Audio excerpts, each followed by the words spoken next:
ప్రశ్నోత్తరాల ద్వారా హిందూ మతం. ప్రశ్న: పునర్జన్మంటూ ఉన్నదా? దానికి కారణం ఏమిటి? సమాధానం: పునర్జన్మ ఉన్నది. దానికి కర్మయే కారణం. మంటలో చెయ్యి పెట్టి కాల్చుకోవటానికి క్షణాలే చాలు. కానీ ఆ గాయాన్ని చక్కజేసుకోవాలంటే ఎన్నో రోజులు కావాలి. అదేవిధంగా ఒక జీవితంలో చేసిన మంచి చెడు కర్మ ఫలాలన్నిటినీ నిశ్శేషంగా అనుభవించటానికి ఒకే జన్మ చాలకపోవచ్చు. పునర్జన్మ ఒప్పుకుంటేనే ఇందుకు వీలవుతుంది. కనుక పునర్జన్మ ఉన్నది అని నమ్మటం అహేతుకం కాదు. ఇటీవల పాశ్చాత్య దేశాల్లో కూడా పునర్జన్మ గురించి ఎన్నో పరిశోధనలు జరుగుతూ ఉన్నాయి. దీని గురించి వందల కొలది పుస్తకాలు ప్రచురితమవుతున్నాయి.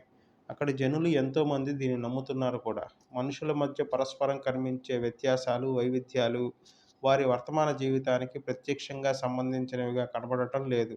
అందుకని వీటి మూలాలు పూర్వజన్మల్లో ఉన్నాయని, వాటి ఫలితాల్లో కొన్ని ప్రస్తుత జన్మలో అభివ్యక్తమవుతున్నాయని ఊహించవచ్చు.